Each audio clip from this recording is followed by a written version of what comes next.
ಹಾಸನ ನಗರದ ಕೈಗಾರಿಕಾ ಪ್ರದೇಶದಲ್ಲಿರ್ತಕ್ಕಂಥ United winery ಕಾರ್ಖಾನೆಯಿಂದ ಕೊಳಚೆ ನೀರು ನಾಗತವಳ್ಳಿ ಗ್ರಾಮದ ಅತ್ತಿಕಟ್ಟೆ ಕೆರೆಗೆ ಹರಿದ ಪರಿಣಾಮ ಕೆರೆಯ ಮೀನುಗಳು ಸಾವನ್ನಪ್ಪಿದ್ದು ಹುಲ್ಲುಗಾವಲು ಸಂಪೂರ್ಣವಾಗಿ ಭಸ್ಮವಾಗಿ ದುರ್ವಾಸನೆ ಬೀರ್ತಾ ಇರತಕ್ಕಂಥದ್ದನ್ನ ಖಂಡಿಸಿ ಗ್ರಾಮಸ್ಥರು ಕಾರ್ಖಾನೆ ಎದುರು ಪ್ರತಿಭಟನೆಯನ್ನು ನಡೆಸಿದ್ದಾರೆ.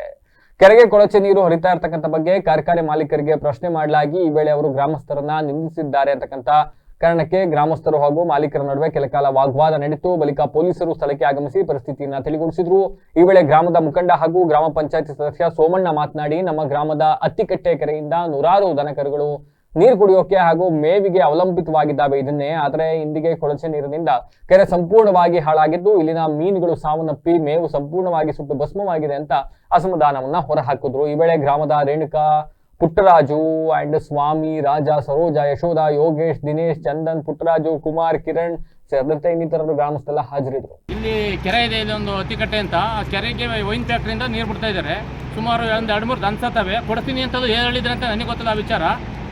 ಇಂದುವರೆಗೂ ಅವ್ರಿಗೆ ದನನೂ ಕೊಡಿಸಿಲ್ಲ. ಮತ್ತೀಗ ಫುಲ್ಲು ನೀರು ತುಂಬಿಕೊಂಡು ಸುಟ್ಟೈತೆ ಹುಲ್ಲು. ಈಗ ನೋಡಿದ್ದೀನಿ, ತೋರಿಸಿದ್ದೀನಿ ನಿಮಗೆ. ನೋಡ್ಕೆ ಬಂದರೆ ಒಂದು ಕಡೆಯಿಂದ ನೀರು ನಿಲ್ಲಿಸ್ಬೇಕು, ಇಲ್ಲ ಫ್ಯಾಕ್ಟ್ರಿ ನಿಲ್ಲಿಸ್ಬೇಕು. ಎರಡರೊಳಗೆ ಒಂದು ಮಾಡ್ಬೇಕಷ್ಟೇ.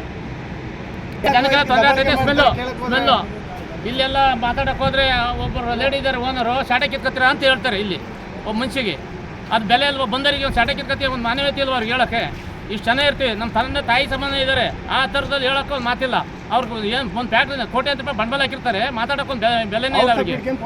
FIR ಮಾಡುತ್ತೆ ಅಂತ ಕರೆಸಿ ಪೊಲೀಸರ ಪ್ರಕರಣ ಎದ್ದೋಗೋದಿಲ್ಲ. ಫ್ಯಾಕ್ಟ್ರಿ ಮುಂದೆ ಕೂತ್ಕೊಂಡು ಟಿವಿ ಹಾಕಿ ನೋಡೋಣ, ಫ್ಯಾಕ್ಟ್ರಿ ಮುಂದೆ ಕೂತ್ಕೊಳ್ಳೋಣ, ಬರಲಿ ಅವರು ಪೊಲೀಸರು ಬಂದಾಗ ಎದ್ದೋಗೋಣ.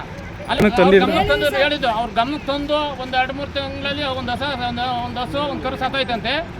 ಅವಾಗ ಹಸು ಕರು ಸತ್ತೋದಾಗ ಕೊಡ್ತೀನಿ ಅಂತ ಹೇಳಿ ಅವಾಗ ಏನೋ ತೀರ್ಮಾನ ಮಾಡ್ಕೊಂಡು ಹಸು 4 ತಿಂಗಳ ಹಿಂದೆ ಕೊಡ್ತೀನಿ ಅಂತ ಹೇಳಿ ನಮ್ಮ ಮನೆ ಬಾಕಿ ಬಂದು 2 ಗಂಟೆ ಹೊತ್ತವರೆಗೂ ಕುತ್ಕೊಂಡ್ರು. ನಾವು ಅರ್ಥ ಕೆಲಸ ಮಾಡ್ತಾ ಇದೀವಿ ಅಂತ ಹೇಳ್ಬಿಟ್ಟು ಮರ್ಯಾದೆ ಕೊಟ್ಟು ಕೂಡಿಸಿ ಮಾತಾಡ್ಸಿ ಕಳ್ಸಿದ್ವಿ. ಅವ್ರು ಆಯ್ತಮ್ಮ ಸತ್ತ ಕೊಡ್ತೀವಿ ಅನ್ನೋದಕ್ಕೆ ನಮ್ಮೂರವ್ರು ಎಲ್ಲ 100 ಜನ ಹೊರಟಿದ್ರು. ನಾನು ಬೇಡ, ನಮ್ಮೂರವ್ರು ಪಾಪ ಏನೋ ಹೋಗ್ಲಿ ಬಂದು ಕೇಳ್ಕೊಂಡಾರಲ್ಲ ಅಂತ ನಾವು ಹೇಳಿ ಕಳ್ಸಿದ್ಕೆ ಇವತ್ತು FIR ಮಾಡೋಣ ಅವಳನ್ನ ಮತ್ತೆ ಒಳಕಾಕ್ಸಿ ಅಂತ ಅಮ್ಮ ಕೇಳ್ತೈತಲ್ಲ. ಇದ ಮರ್ಯಾದೆ ಕೊಡೋದವ್ರು, ಇದ ಕೊಡೋದು ಹೇಳಿ ಹಂಗೆ. ಮತ್ತೆ ಹೆಂಗೆ ಮಾತಾಡ್ತಾರೆ ಅಲ್ಲೇ ಒಳಗೆ ನಿಂತ್ಕೊಂಡು. ಅವ್ರಿಗೆ ಬೆಲೆ ಇಲ್ವ ಹಂಗಾರೆ? ಕಳ್ಸಿ ಮಾತಾಡ್ಸಿ ಹಂಗಾರೆ ಆಚೆಗೆ ಅಮ್ಮನ. ನಾವು ಬೆಲೆ ಕೊಡೋದಕ್ಕೆ ಈ ನಮಗೆ FIR ಮಾಡಿಸ್ತಾಳಂತೆ. ಬೆಲೆ ಕೊಟ್ಟು ಮಾತಾಡೋದು ಕಲ್ತ್ಕೋಬೇಕು ಮೊದಲು. ನಮ್ಮೂರಲ್ಲಿ ಅಧ್ಯಕ್ಷರೆಲ್ಲ ಬಂದರೆ ಶಡ ಕಿತ್ಕತಿ ಅಂತ ಕೇಳ್ತಾರೆ. ಹಂಗೆಲ್ಲ ಮಾತಾಡೋ ವಯಸ್ಸಾಗಿಲ್ವ ಹಂಗಾರೆ? ಇವ್ರು ವಯಸ್ಸಾಯ್ತು, ಹೆಂಗೆ ಮಾತಾಡ್ಬೇಕು ಅಂತ ಗೊತ್ತಾಗಲ್ವ ಹಂಗಾರೆ? ಹಂಗೆಲ್ಲ ಮಾತಾಡೋ ಚಂದ ಅವ್ರಿಗೆ. ನಮ್ಮ ಅತ್ತೆ ನಮ್ಮದೇ ತಪ್ಪಾಯ್ತಂತೆ. 3 ಹಸು ಸರ್ ಸತ್ತೋಗಿರೋದು. ನಮ್ಮವೆಲ್ಲ 4 2 ಕರು 2 ದೊಡ್ಡವು ಹಾಲು ಕೊಡೋ ಹಸು. ನಾವು ಅವರೆಲ್ಲ ಜೀವನ ಮಾಡ್ತಾ ಇರೋದು. ಈಗ ಸತ್ತೋಗಿ ಒಲೆ ಹೆಂಗೆ ಮಾಡೋದು? ಈಗ ತಕ್ಕೊಟ್ಟಾರ, ನಾವು ಕೇಳಿಲ್ಲ ಇಲ್ಲಿವರೆಗೂ. ನಾವು ತಕ್ಕೊಡಿ ಅಂತಲೂ ನಾವು ಕೇಳಿಲ್ಲ.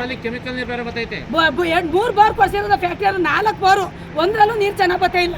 ನಾನು ಕರ್ಕೊಂಡೋಗಲ್ಲ, ಎಲ್ಲ ಕರ್ಕೊಂಡು